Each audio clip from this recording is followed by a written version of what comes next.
النهارده ميعادنا مع مشروع جديد، وهو مشروع اتطلب مني اكتر من مره، وهو محل ملابس اطفال. فلو انت مهتم بالمشاريع وعاوز افكار لمشاريع او دراسات لمشاريع، فاعمل اشتراك في القناه، جايز حاجه من اللي بنشرحها تكون انت محتاجها. ولو انت عندك فكره مشروع عاوزنا نشرحه وعاوز عنه دراسه كامله، اكتبه لنا في الكومنتات واحنا هنشرحه قريب باذن الله. تعالوا بقى نكمل كلامنا عن مشروع حلقه النهارده، وهو محل ملابس اطفال. في الحلقه دي هنجاوب على اسئله كتير تخص المشروع ده، زي اقدر ابدا بكام، ازاي اختار المحل، ازاي اجهزه، ازاي اسوق للمحل عشان اضمن ان احقق مبيعات باذن الله، ايه افضل وقت وموسم ابدا فيه، اجيب البضاعه من فين بسعر كويس، ازاي اسعر البضاعه واحط ربح كام، وايه النصايح اللي محتاج اعرفها ولا غنى عنها عشان اضمن نجاح مشروعي باذن الله.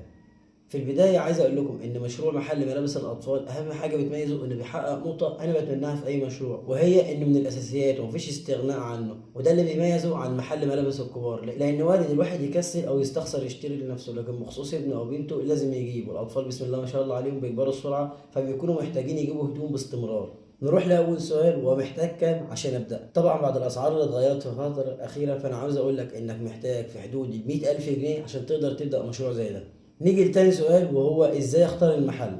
بص يا غالي، لازم المحل اللي هتختاره تكون مساحته واسعة عشان تقدر تعرض بضاعتك بشكل كويس، ولازم ولابد وحتما وضروري ان المحل يكون في سوق، ويا سلام لو يكون في منطقة بتاعت محلات ملابس، لان ده هيوفر عليك نقطة وجود العملاء، لان هما بالفعل موجودين في المكان. نروح بقى لتالت سؤال، وهو ازاي اجهز المحل. بص يا غالي، عايزك وانت بتجهز المحل تتعامل معاه على اساس ان هو اوضه اطفال، يعني الالوان تكون مناسبه للاطفال، وتحاول تعلق استيكرات ورسومات كرتونيه في المكان، بحيث ان الطفل لما يدخل يكون حابب المحل. طبعا ما تنساش مانيكانات الاطفال، وطريقه العرض لازم تكون كويسه جدا. نروح بقى للسؤال الرابع، وهو ازاي اسوق للمحل عشان اضمن ان احقق مبيعات باذن الله. بص يا غالي، لازم تكون مخصص مبلغ للتسويق والدعايه بتاعه الاعلام من قبل ما تبدا. في عندك طرق كتير قوي للتسويق والدعايه للمحل، وانا هقول لك على شويه امثله وانت اختار منها، او حاول تاخد منها فكره وانت تبدع او تخترع طريقه جديده بمعرفتك. اعمل عرض او اتنين بمناسبة الافتتاح، واعمل لهم بوستر حلو وشيك وعلقه قدام المحل، او تقدر تطبع كروت صغيرة، ويا سلام لو تكون الوان ويكون فيها كل بيانات المحل، وتكتب فيها انك عامل خصومات بمناسبة الافتتاح. او تقدر تعمل صفحة على الفيس او الانستجرام او التيك توك وتعمل لها اعلان ممول، وتكون مخليه مخصص للمنطقة اللي انت فيها. نيجي بقى للسؤال الخامس، وهو ايه افضل وقت وموسم ابدأ فيه المشروع. بص، خليك عارف ان الملابس لها موسمين، شتاء وصيف، والافضل انك تبدا في الصيف، وتعالى اقول لك ليه.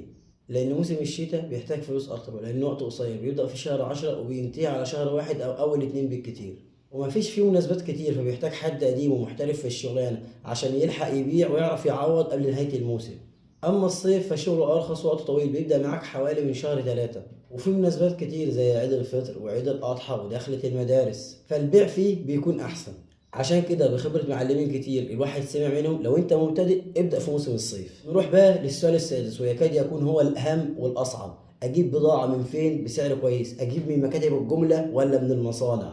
بص، طالما انت هتبدأ قطاعي مش جملة، يبقى لازم تروح محلات الجملة وتبعد عن المصانع، لأن المصنع هيجبرك إنك تاخد كميات كبيرة من كل صنف، وده هيخلي عندك التشكيلة قليلة، بعكس مكاتب الجملة هتلاقي عنده تشكيلة كبيرة وشغل مصانع كتير، فتقدر تختار براحتك بالكميات اللي انت عاوزها. والطبيعي ان الكميات بتبدأ معاك من الدستة، لكن في اماكن ومكاتب بتسهل معاك الامور فتقدر تاخد منهم بالنص دستة. طيب اقدر اوصل للمكاتب دي ازاي او اماكنها فين؟ بص، في عندك 3 اماكن. الاول المكاتب اللي في رمسيس، التاني واللي شهرتها مسمعة في كل حتة المكاتب اللي في العتبة، التالت وده الاهم واللي الكل بيشكر فيه المكاتب اللي في شارع الترعة البولائية في شبرا، وده في شبرا مصر مش شبرا الخيمة.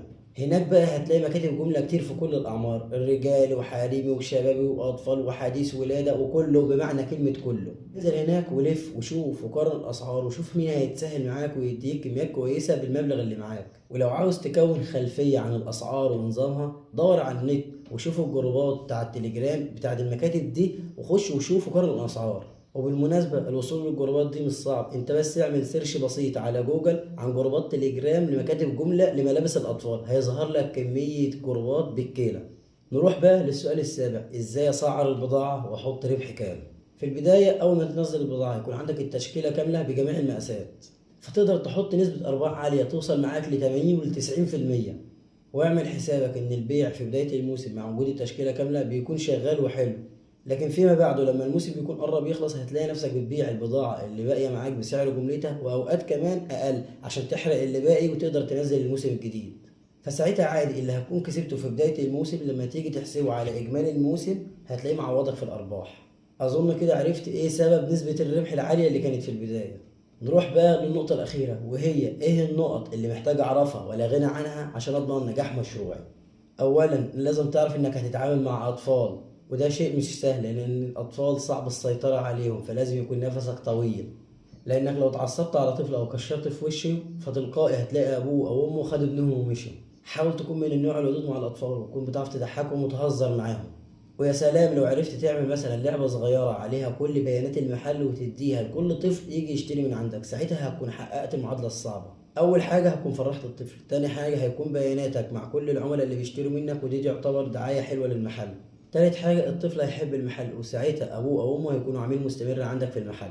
ونصيحة كمان حاول تهتم بكل ما يخص حديث الولادة في البداية، لأنك لو اهتميت بيه وكان عندك تشكيلته كاملة فزي ما بيقولوا كده هيتربى معاك لحد ما يكبر، لأنهم كل ما بيحتاجوا حاجة بيلاقوها عندك مع معاملتك الكويسة فساعتها مش هيسيبوك غير لما الطفل يكبر. وعايز أقول لك كمان نصيحة تخص المشروع ده أو أي مشروع تاني أنت بتفكر تفتحه، خليك مقتنع إن اهتمامك ومحافظتك على العميل الموجود واللي بالفعل بيشتري منك أهم وأحسن بكتير من إنك تفكر تجيب عميل جديد. ايه بس كده انا خلصت كل اللي عندي بخصوص المشروع ده واتمنى اكون قدرت افيدكم بكل اللي اقدر عليه. وطبعا حابب اشكر كل اللي كمل معانا الفيديو للنهايه ووصل معانا لحد اللحظه دي. وكمان حابب اطلب منكم انكم تشتركوا في القناه وتعملوا لايك لو كان الفيديو عجبكم، وزي ما قلنا لو حد عنده مشروع وعاوزنا نشرحه يا ريت يكتبوه لنا في الكومنتات. سلام.